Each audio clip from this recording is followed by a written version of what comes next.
어느 신학자는 믿음의 조상 야곱에 대해서 성경에 나오는 인물 가운데 야곱만큼 하나님의 자비와 용서 그리고 사랑을 많이 받은 사람은 없을 것이다. 이렇게 하면서 오죽했으면 이사야 선지자는 지렁이 같은 너 야곱아, 벌레 같은 이스라엘아 라고 하셨겠는가. 하지만 하나님은 그 지렁이 같고 벌레 같은 야곱을 참으로 많이 사랑하셨고, 그리고 친히 함께 하시며 때마다 도우시고 일마다 구원해 주신 것이 아닌가, 그런 역설적인 표현을 한 것을 볼 수 있습니다. 저도 이 말에 공감하는 것은, 또 많은 위로와 감사가 되는 것은 야곱보다 더 지렁이 같고 벌레 같은 제 자신을 알기 때문입니다. 하지만 그럼에도 불구하고 야곱에게 하신 것처럼 저에게도 너는 내 것이라 말씀해 주시고, 또한 하나님의 은혜를 이 시간도 부어주시니 어찌 위로와 감사가 아닐 수 있겠습니까?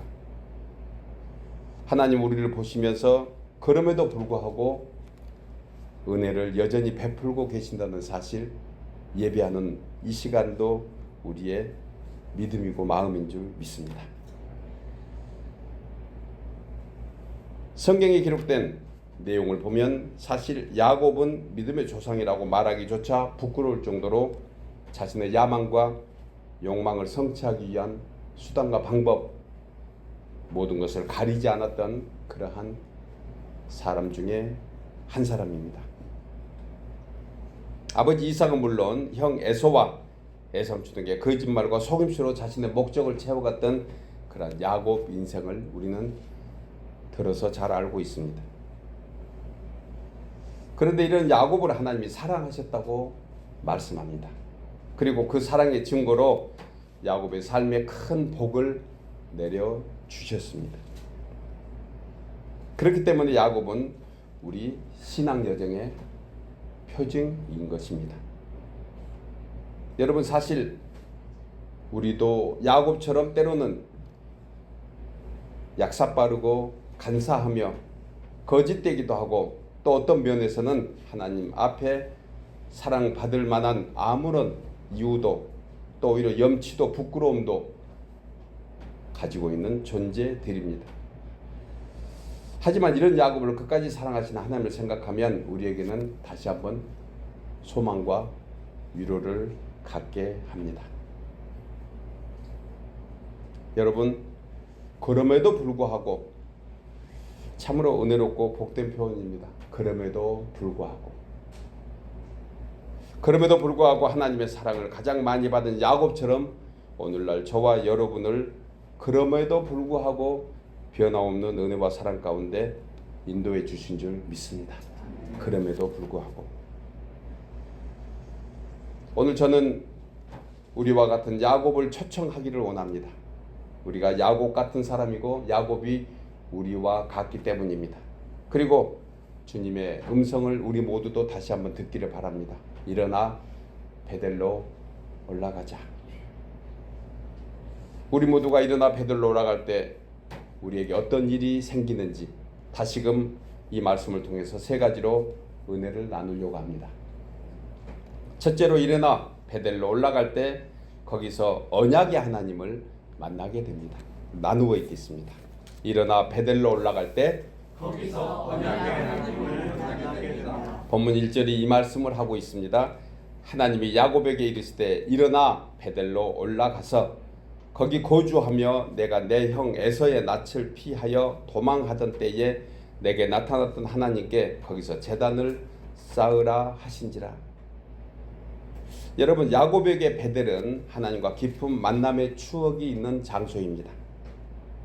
그리고 본절에서 하나님은 야곱에게 다시 한번 그 추억을 일깨워 주십니다. 그 추억이 언제였는가? 오늘 본문에 나와 있는 이 시점을 중심으로 30년 전의 얘기입니다. 30년 전에 야곱과 하나님이 나누었던 그 추억의 장소, 그것을 상기시켜 주고 계십니다. 왜냐하면 그 당시 야곱이 하나님께 소원했던 것이 있습니다. 약속했던 것들이 있습니다. 그 약속을 야곱은 잊고 있었습니다. 그러나 하나님은 기억하고 계셨습니다. 야곱은 아버지 이삭을 속이고 형 에서의 장자의 축복권을 가로채고 이제 형이 무서워서 브엘세바를 떠나 외삼촌 집 화란으로 피난 가는 그 길, 힘들고 외롭고 고통스럽고 죽을 것 같은 그 한밤중의 여정을 하나님께서 야곱을 만나 주셨습니다. 그때 상황을 창세기 28장 12절에서 이렇게 표현합니다. 하늘로부터 사닥다리가 내려오고 하나님께서 그 위에 서서 야곱에게 언약을 주신 것입니다. 그 언약은 땅의 모든 족속이 너와 내 자손으로 말미암아 복을 받을 것이며 내가 너와 함께 있어 내가 어디로 가든지 너를 지키며 너를 이끌어 주실 것이라고 말씀한 것입니다. 그리고 창세기 28장 20절에 야곱은 이 언약을 붙잡고 약속을 드립니다. 소원합니다. 하나님께 소원하여 가로되 하나님이 나와 함께 계시사 내가 가는 이 길에서 나를 지키시고 먹을 양식과 입을 옷을 주사 나를 평안히 아비의 집으로 돌아가게 하신다면, 이렇게 얘기하면서 22절에서 야곱은 하나님께 세 가지 소원을 합니다. 이 소원을 저는 읽으면서 우리가 은혜 받을 때 우리의 소원이었을 거라고 추론해 봅니다. 여러분들 각자의 소원이 이 세 가지 안에 분명히 있었을 것입니다. 먼저 여호와께서 나의 하나님이 되실 거예요. 하나님은 나의 하나님이시라. 그리고 기둥으로 세운 이 돌이 하나님의 전이 될 거다. 즉 하나님의 성전이 될 것이라. 끝으로 하나님께서 내게 주신 모든 것에 10의 1조를 즉 10분의 1을 내가 반드시 하나님께 드리겠나이다. 이 고백을 합니다. 여러분 이때 야곱에게 10의 1조 소득은 물론이고 그리고 가지고 있는 것이 아무것도 없었습니다. 걸친 옷 한 벌뿐이었습니다. 오주께서 그 서약을 할 때 그 약속의 증거로 뭘 했지요? 옆에 있는 돌 주워 가지고 한 거예요. 지금으로 얘기하면. 그 밤중에 돌을 좋은 돌 찾으러 다녔을까? 저는 아니라고 생각합니다. 곁에 있는 그 돌, 그냥 가까이 있는 돌을 들어서 아마 그것이 최상의 것에 신앙의 물건으로 생각하고 야곱은 그걸 드리면서 하나님과 약속했습니다. 저는 이 말씀을 읽으면서 우리 이민 생활의 삶을 생각해 봤습니다. 이민의 시기는 다르고 다 상황은 다를 것입니다. 그런데 그때 왔던 그 추억 한번 생각해 보시겠습니까? 오늘날 이만큼 된 것이 어찌 보면 우리의 순수했던 그 신앙의 그때가 아니었을까 하는 생각을 해봅니다. 어린아이 등에 업고 자녀들 손에 잡고 이민 가방 들고 낯선 그 공항에 내렸을 때 어떤 사람이 나와서 반가워하며 친척이 나와서 가족이 나와서 반가워했던 그때 그 순간, 이제 뭔가 될 것 같은 그 안도의 한숨대, 그리고 이후에 바로 그분의 신앙을 따라서 주일날 예배하러 나왔던 그 첫 예배, 그때 하나님은 그 순수했던 마음을 아마 오늘도 보고 계셨을 것입니다. 우리가 뭔가 잘해서요? 아닙니다. 얼마 전에 제가 운전을 하는데 신호등의 정면을 봐야 됩니다. 그런데 곁에 신호등을 본 것 같아요. 그러니까 곁에 신호등이 빨간불에서 초록색으로 바뀌니까 어떻게 했을까요? 제 신호인 줄 알고 간 거예요, 순간. 그래도 꽤 운전에 또 운동신경에 자신 있다고 생각하는 저임에도 불구하고 복잡하고 또 생각이 많아지고 깜빡 착각하면 그런 착각 속에 있는 거예요. 그런데요, 반대편 차가 손살같이 달려옵니다. 저는 저 인간이 그렇게 빨리 운전하면 어떻게, 내 신호인데 라고 생각했는데 순간 보니 내 신호가 아니었습니다. 그냥 여러 생각으로 옆에 신호를 보고 내 신호로 착각했던 것 같아요. 그리고 그 손은 멈춰줬습니다. 클락션 한번 울렸습니다. 나한테 정신 차리라고. 그때 순간 생각했습니다. 만약에 하나님이 지켜주지 않았다 하면 하는 생각을 해봅니다. 여러분, 오늘날까지 이민의 삶 여기 계신 분들은 30년, 40년, 50년 넘는 분들 계십니다. 그런데요, 주님이 함께 하지 않으셨으면 우리가 이 자리에 어찌 나와 있을 수 있을까? 우리의 마음속에 그 언젠가 주님께 소원했던, 하나님은 나의 하나님이시라고 고백했던 그때 그 순수했던 신앙이 오늘 우리를 잊게 했다는 것입니다. 그리고 다시 한번 주님은 우리에게 그 말씀을 들려주십니다. 얘야, 너 나와 약속한 게 있지 않니? 그거 다시 한번 기억해 보지 않겠니? 분주하다고 바쁘다고 이제 좀 이민의 삶에 익숙해져서 생활이 좀 루틴하다고 해서 하나님도 그때 우리가 생각했던 것을 잊으셨을까? 아닐 수 있습니다. 여전히 우리는 하나님을 하나님으로 모시고 삽니다. 그렇죠? 그런데 순수함의 퀄리티는 분명히 다르다고 생각합니다. 신앙이 좋아질수록, 연륜이 더할수록 그 순수함이 더해져야 되는데, 죄송하지만 제 자신을 보면 그때보다 순수함은 덜한 것 같습니다. 대신에 느껴지는 게 노련미만 더해집니다. 하나님은 다시 한번 말씀하십니다. 첫사랑을 회복하라고. 그 언약을 기억하라고. 그때의 그 아름답고 귀한 순수함에 하나님은 다시 한번 우리를 원하고 바라보고 계신다는 것입니다. 여러분, 이 언약의 키포인트가 무엇입니까? 아주 단순합니다. 하나님만이 나의 전부라는 거예요.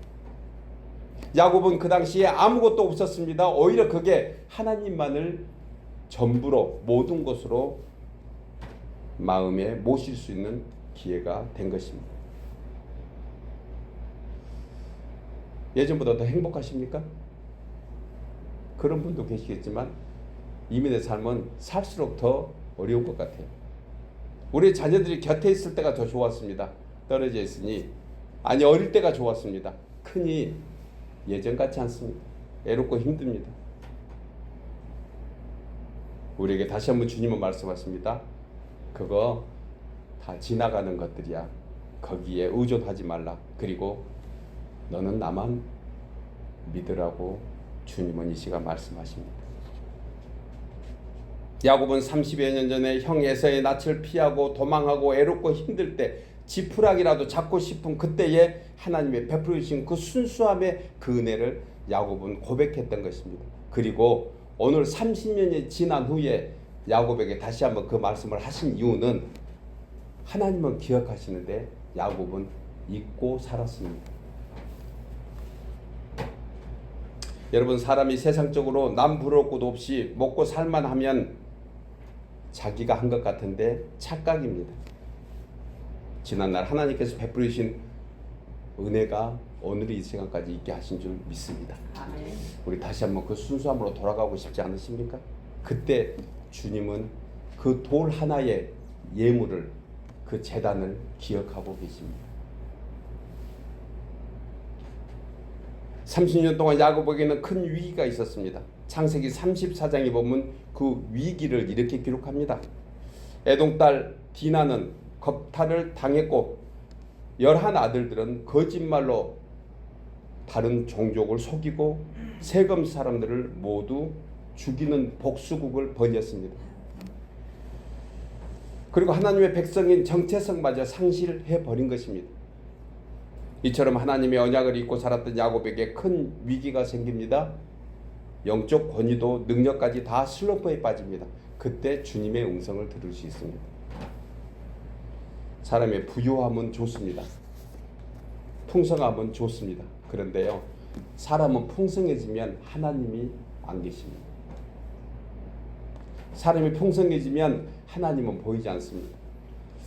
우리가 어떤 면에서 좀 건강해지면 하나님을 덜 찾는 것, 우리 모두 동일한 마음일 것 같습니다. 여러분, 이처럼 언약의 하나님은 과거에 베푸셨던 은혜와 사랑을 다시 한번 상기시켜 주십니다. 이 시간 우리에게도 그 상기의 시간이 되기를 주 여러분으로 축복합니다.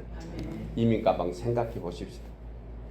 우리 자녀들 손잡고 왔던 그때 생각해 보십시오. 그 후에 시차도 아직 남아있는 그때에 낯선 교회에 와서 예배드렸던 그때를 한번 생각해 보십시오. 그래서 다윗은 언약의 하나님에 관해서 시편 20편 2절에서 성소에서 너를 도와주시고 시온에서 너를 붙드시며 너의 모든 소재를 기억하시며 너의 번제를 받아주시기를 원하노라. 그가 영원토록 지극한 복을 받게 하시며 주 앞에 기쁨과 즐거움으로 살게 하실 것이다. 이 모든 것은 언약의 하나님께서 이루어 가신다는 거예요. 여러분, 야곱의 목적지는 세겜이 아니라 베들이었습니다. 우리의 목적지는 이 땅에 안주하는 것이 아니라는 것입니다. 우리의 목적지는 하나님이 정해놓은 그 예루살렘, 새 예루살렘을 향해서 다시 나가야 합니다. 우리는 광야에서 머물러 사는 사람들이 아닙니다. 우리는 약속의 땅 가나안까지 가야 합니다. 그래서 야곱에게 베델로 올라가서 거기에 거주하라고 말씀합니다. 세번역 성경에 거기에 살면서 거기서 하나님께 제단을 쌓으라는 것입니다. 일상에서 하나님을 예배하라는 뜻인 줄 믿습니다. 그것이 바로 베델입니다. 우리는 하나님이 계시는 그 풍성한 베델, 그곳에 머물러야 합니다.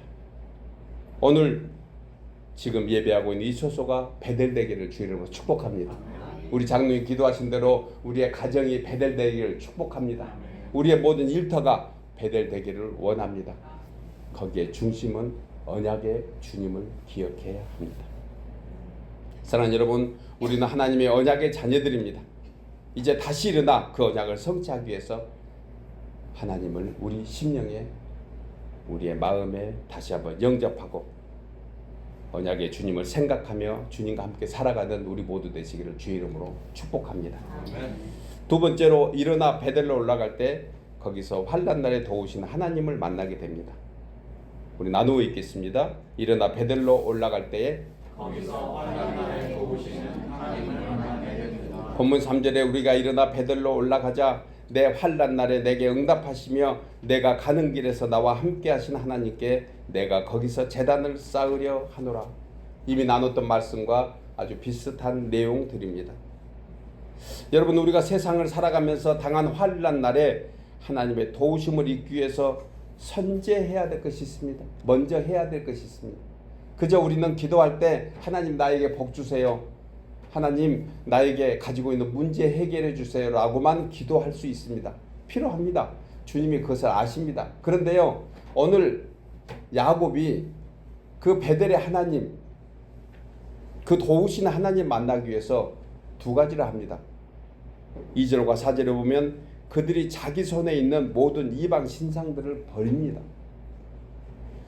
그리고 자신을 정결하게 하고 의복을 바꿔 입고 갑니다.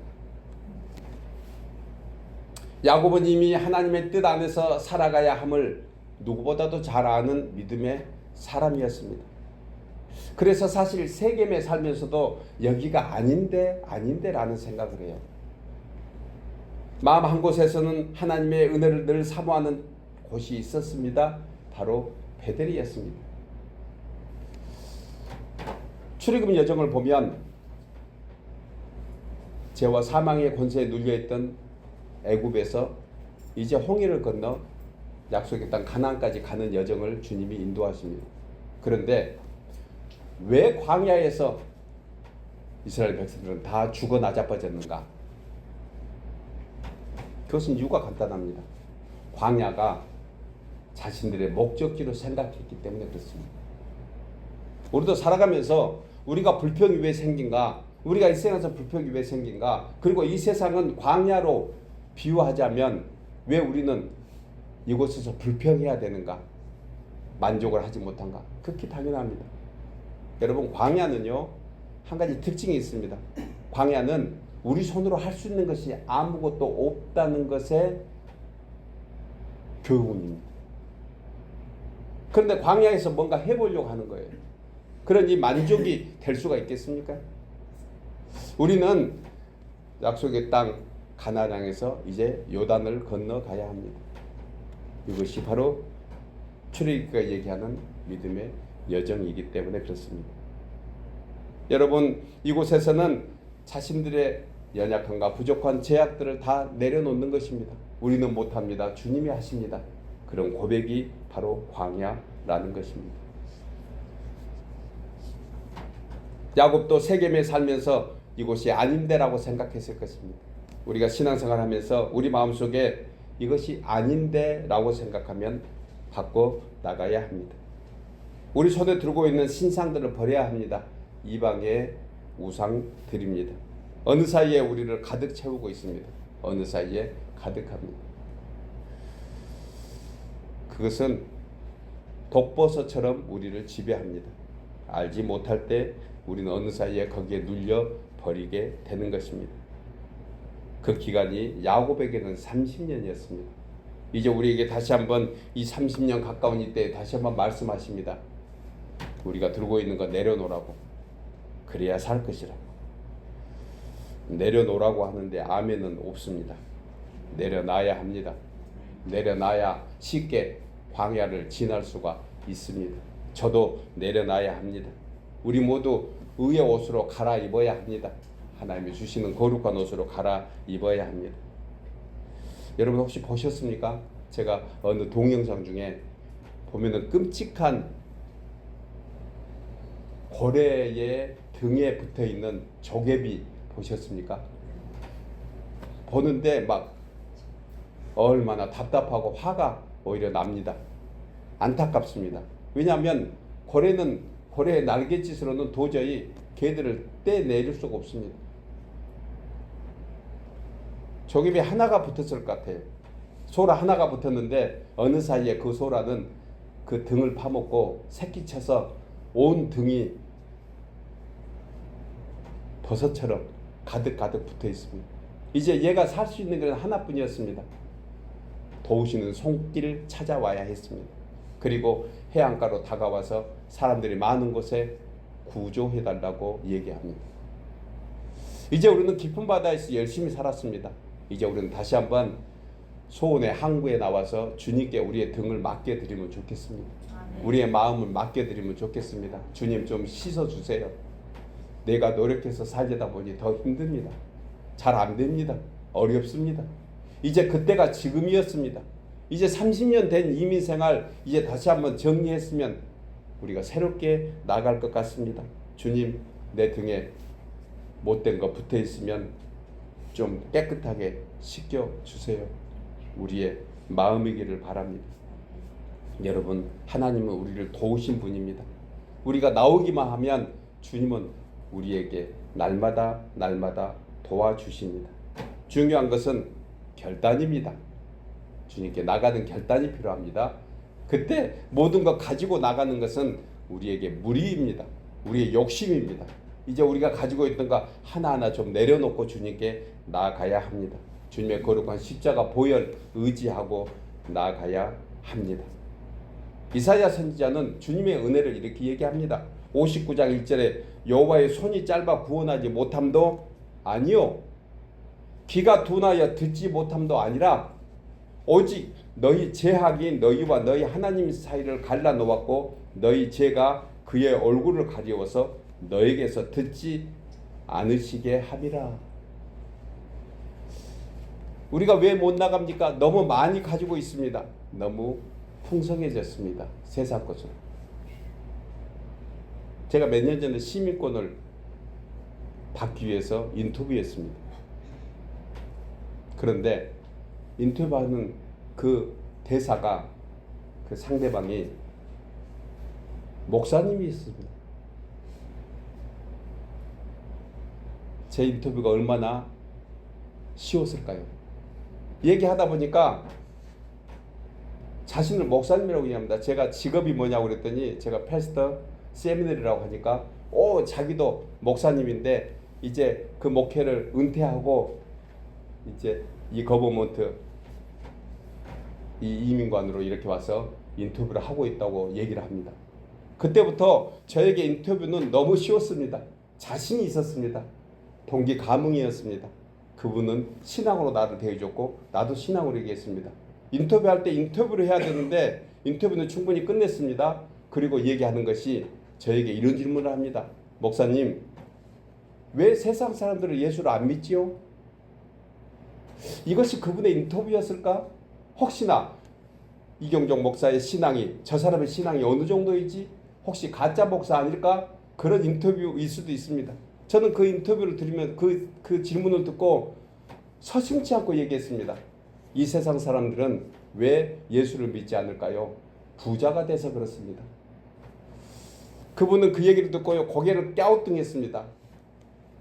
그리고 저는 알아들었습니다. 여기서 얘기하는 부자는 세상적으로 물질이 많은 부자가 아니고 제가 다시 한번 설명하기를 마음이 강팍해서 그렇습니다. 사람들은 부자든 가난하든 여러분 마음의 강팍함은 다릅니다.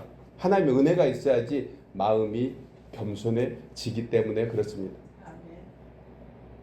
필라델피아에 다운타운에서 있었던 일입니다. 거기서 홈레스가 국어를 하는데 지나가는 어느 노인이 1불짜리 준 거예요. 그러니까 그 홈레스 거지라고 표현한 거지만은 그가 감사합니다 했을까? 재수 없어요. 그 얘기를 어떤 사람이 듣고 저한테 얘기해 줬는데 여러분 거지도요 마음이 강팍하면 그렇다는 거예요. 우리 인간들은 하나님 없으면 다 강팍해집니다. 하나님 없으면 그렇습니다.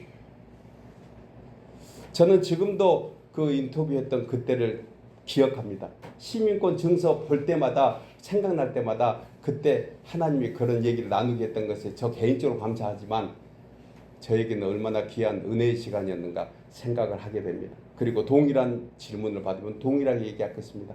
왜 예수 그리스도를 믿지 않을까요? 마음이 강팍해서 그렇습니다. 우리는 하나님을 믿고 있습니다. 왜 그럴까요? 하나님의 은혜입니다. 너무너무 감사해요. 너무너무 고맙습니다. 여호와의 손이 짧아서 구원하는 것도 아닙니다. 귀가 둔해서 듣지 못하신 하나님이 아니십니다. 이 다시 한번 우리는 우리의 것을 내려놓고 주님께 나가야 합니다.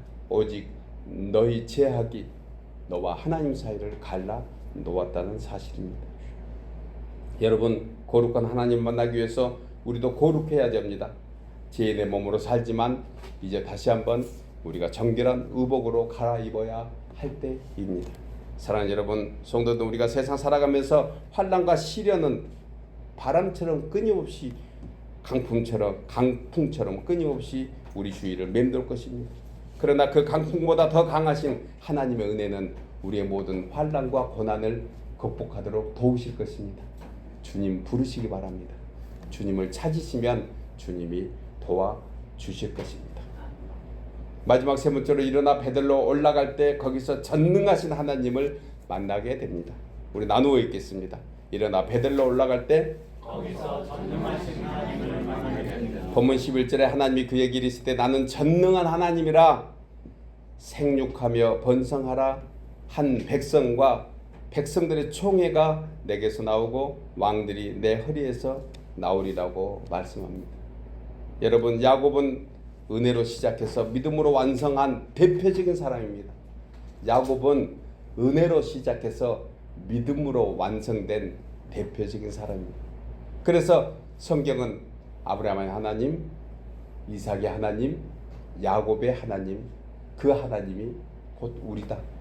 그래서 야곱의 이름도 바꿔주십니다. 야곱은 더 이상 야곱이라 하지 않고 이스라엘이라 하리라. 오늘 저와 여러분이 이 이름을 가지고 있습니다. 저는 마치 성이 이씨라서 좋습니다. 스라엘입니다. 제 성은 이씨입니다. 우리 모두는 이스라엘이 되었습니다. 주님이 불러주신 송도 그 이름이 우리의 이름입니다. 우연히 된 것이 아닙니다. 하나님의 계획과 섭리가 있었습니다.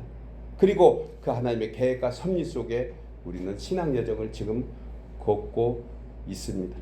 여러분, 우리는 하나님의 은혜를 받고 시작했습니다. 그리고 믿음으로 완성한 야곱처럼 우리도 그런 은혜를 우리에게 하나님께서 주고 계십니다. 그러나 또한 야곱을 돌아보면 야망이 여전히 있습니다. 욕심이 있습니다. 꾀가 있습니다. 지혜롭다 하지만 자기의 목적을 위해서는 상당히 이기적인 사람의 대표입니다. 그래서 저는 야곱이 좋습니다. 야곱이 저와 같기 때문에 그렇습니다. 그 야곱을 만나신 하나님은 창세기 28장 15절에서 이렇게 얘기합니다. 하나님께서 야곱에게 허락한 것을 다 이루기까지 한순간도 너희 곁을 떠나지 않겠다. 여러분, 그런데 이 말씀을 받은 야곱에게 문제가 생겼습니다. 창세기 33장 18절에 이 문제를 얘기합니다. 세겜에 이르러 거기에 장막을 치고 땅을 사서 거기서 멈춰 버린 것입니다. 거기서 제단을 쌓고 그 이름을 엘로헤, 즉 이스라엘이라고 불렀습니다. 여러분, 하나님은 우리가 어떻게 하느냐에 따라서 세상의 장막이 될 수 있고 하나님의 장막이 될 수도 있다는 사실입니다. 우리는 다시 한번 일어나서 베들로 올라갈 이유가 무엇입니까? 우리는 이 땅의 장막을 쳐서는 안 됩니다. 이 땅은 고난과 시련뿐입니다. 잘된 것 같지만 결과는 안 좋습니다. 그래서 다시 한번 얘기하십니다. 올라가라고, 엘로헤 되라고, 이스라엘 다 되라고 말씀하십니다. 여러분, 이 단어를 문자적으로 해석하면은요, 하나님은 나의 하나님이라는 뜻입니다. 엘로헤 이란 의미인데, 엘은 전능하심을 뜻합니다. 엘로헤는 복수로 완전한 하나님을 의미합니다. 여러분, 제가 좀 전에 말씀을 정리하다가 AI한테 물어봤습니다. 전능하신 하나님의 뜻이 무엇이지? 그랬더니 걔가 나에게 이렇게 얘기합니다. 전능하신 하나님이란 하나님은 모든 것을 섭리하시고 역사하시는 하나님이십니다. 그것이 바로 전능하신 하나님입니다. 그리고 이 AI가 어떻게 알았는지 뒤에 하나 코멘트를 답니다. 중요한 것은요, 그 전능한 하나님을 내가 전능함으로 믿고 있냐가 중요합니다. 와, 나는 이제부터 AI를 내 동역자로 생각할 것입니다. 똑똑한 녀석입니다. 저도 이 말씀을 가끔 나눕니다. 여러분, 누군가 나를 바라보고 있다는 것을 어떻게 알 수 있죠? 내가 바라봐야 합니다. 뒤에서 누군가 나를 지켜보고 있습니다. 어떻게 알 수 있죠? 뒤돌아봐야 합니다. 전능하신 하나님을 전능함으로 믿는 것은 이게 위대한 신앙입니다. 하나님은 그것을 다시 한번 우리에게 바라고 계십니다. 오죽했으면 야곱 같은 믿음의 사람에게도 나는 전능한 하나님이라고 스스로 소개합니다. 저는 가끔 신앙생활하면서 가장 애로운 분이 누군가, 이 세상에서 우리와 신앙의 관계에서 가장 애로운 분이 누굴 것 같아요? 예, 하나님이라는 생각을 가끔 해봅니다. 하나님은 우리와 관계를 회복하기 위해서 가장 열심을 내고 계신 분이라고 생각합니다. 그리고 다시 한번 우리에게 일러주십니다. 나는 전능한 하나님이야. 믿으시기 바랍니다. 하나님은 전능하십니다. 하나님은 우리에게 전능하시기를 원하고 계십니다. 한 가지 말씀을 하고 마치겠습니다. 여러분, 요즘 건물마다 출입구에 설치된 문들이 있습니다. 무슨 문이죠? 예, 미국에서는 보기 힘든가요? 자동문. 예, 출입구에 자동문. 예, 큰 대형 유리로 되어 있는데 그 문은 자동문들을 많이 볼 수 있습니다. 그런데요, 자동문의 특징 하나가 있습니다.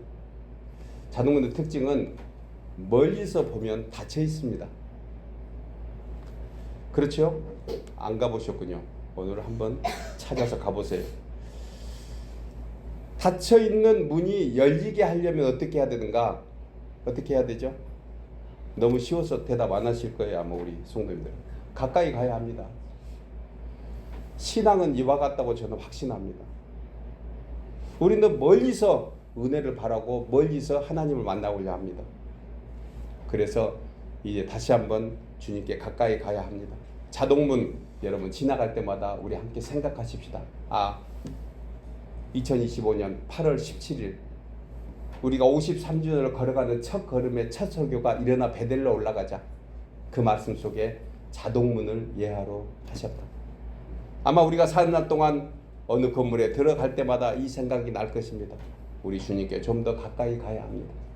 그래야 전능하신 하나님을 만나게 됩니다. 좀 더 가야 합니다. 은혜의 하나님을 만나야 합니다. 언약의 주님 도우신 하나님은 우리가 가까이 갈 때 해결해 줍니다.